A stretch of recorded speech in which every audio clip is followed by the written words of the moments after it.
How do you get that kind of job? You just get sucked into it. I was a history undergraduate student at a top 20 American university. I impressed a professor of mine who was working at a think tank called the Baker Institute. He worked with several members of the Bush the Elder administration. He wrote me a letter of recommendation to start working there. The Baker Institute is in Houston, so I started doing consulting and lobbying for people at the Houston Medical Center, which is how I got involved in the cosmetics campaign. Eventually, that work and my work at the Baker Institute writing policy papers got me a consulting job with the Trilateral Commission through contacts that I met while working in both places. For them, I wrote papers summarizing a lot of work I'd done and giving advice for future courses of action. I forgot to mention something I mentioned last time. The commodification of female beauty has had an adverse side effect that was not initially intended. When femininity was reduced to a collection of acquirable products, biological men were also affected by our advertisement campaign and began to purchase femininity. The result has been the explosion of transsexualism in Brazil over the last 20 years. This was not coincidence because when the same strategy was implemented in the US beginning 2009, the explosion in transsexualism followed suit. This was not initially intended, but has been adopted for its benefits. Embracing men as the targets of feminine advertising broadens the consumer base, though not substantially. There is no reason for biological men to be excluded from purchasing these communities of female beauty and its advantages. In a real sense, the freedom cat is out of the bag. The people are used to being free, or at least having some appearance of it, and what you're describing is a rigged game in no uncertain terms. Instead of calling neoliberalism, you should call it neo-feudalism. From the perspective that freedom of will and choice are the best human goods, this plan isn't even humanitarian. Sure, it preserves some life, but what value of life are human cattle? In short, it seems to be a philosophically dishonest and morally bankrupt ideal. To circle back around to the original point, even in the face of a semblance of freedom or democracy, the West has record lows of voter participation, and agitation is growing by the year. How does the plan account for that? You can only sell so much lipstick and ass implants to keep people happy. Final thorn to consider. What do you do of Russia? Yes, you are pointing exactly where the problems are.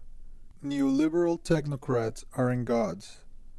And so, as to Russia, yes, they are a problem. Other retrograde countries have largely been co-opted through their elites, like China and Saudi Arabia. Russia, however, is pursuing their own national path, which is detrimental to the global system. This is way too informed to be a shitpost. If what you're saying is true, and it seems to be, then we are seriously fucked. This is some weird mix of communism and capitalism with strange goals.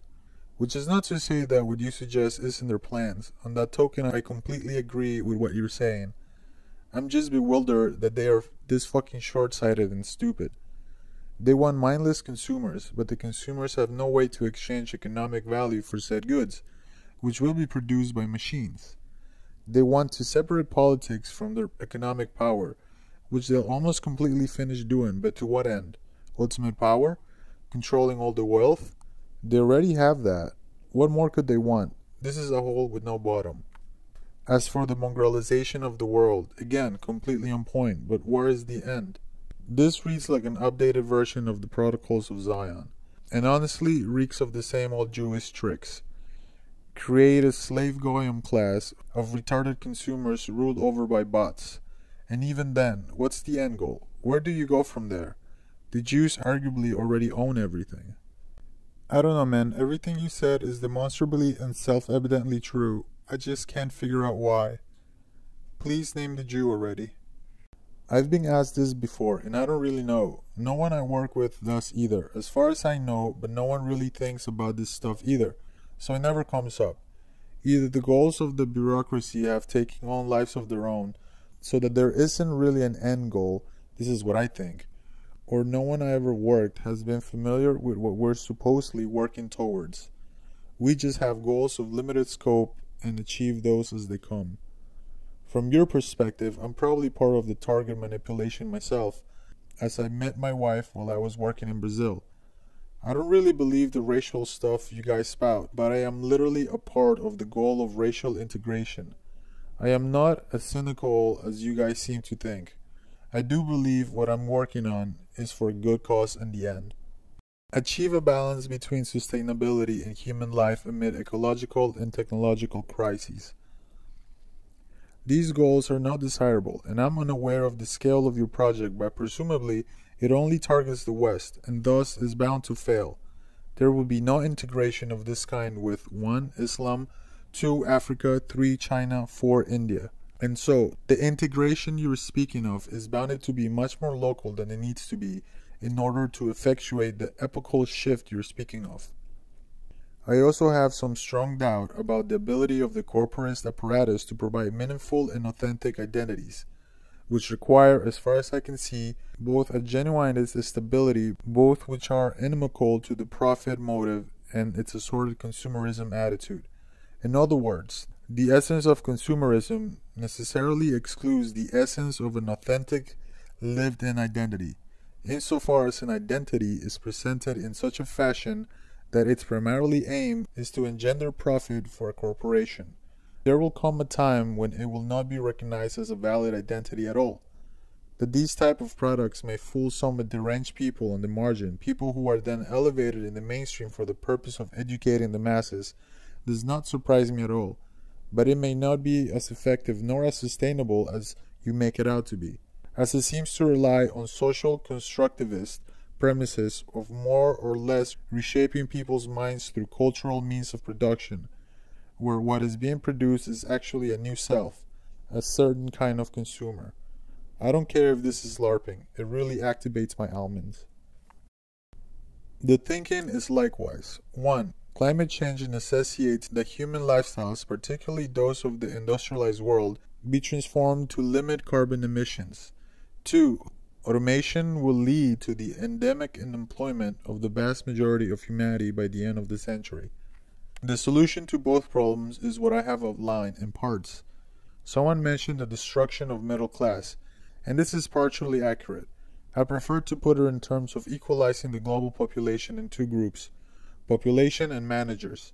The population, who constitute the majority, which do not produce anything but will consume based on credit. This credit will integrate them into a controlled economic apparatus.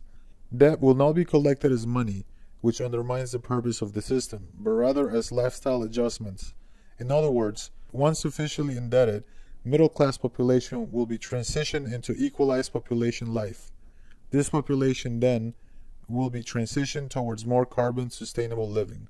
This transformation will be largely unavoidable because the credit debt infrastructure will make cooperating with the credit distribution agencies necessary for their continued consumption at all. Wide-scale unemployment will ensure that the vast majority of the global population is integrated into the population category, with those who are not being integrated into managers who help preserve and administer the system. OP, thank you for returning. Could you please go into more detail on what the mechanism for increased transsexualism is? What started occurring in 2009 that led to this phenomena in the US? Also, what exactly are populations projected to do with all their free time? If they aren't producing per se, how will societies form with so much expendable time? I summarized the process earlier, though it's just correlation. We do not research to establish causality. But to repeat, we heavily marketed commodities of female beauty, namely cosmetic procedures.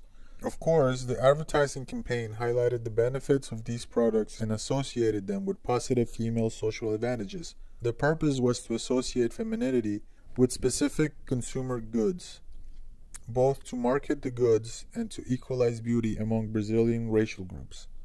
Unintentionally, we found that so positively marketing the social advantages of femininity and then associating our cosmetic products with femininity and therefore with those advantages started to draw biological men in addition to women.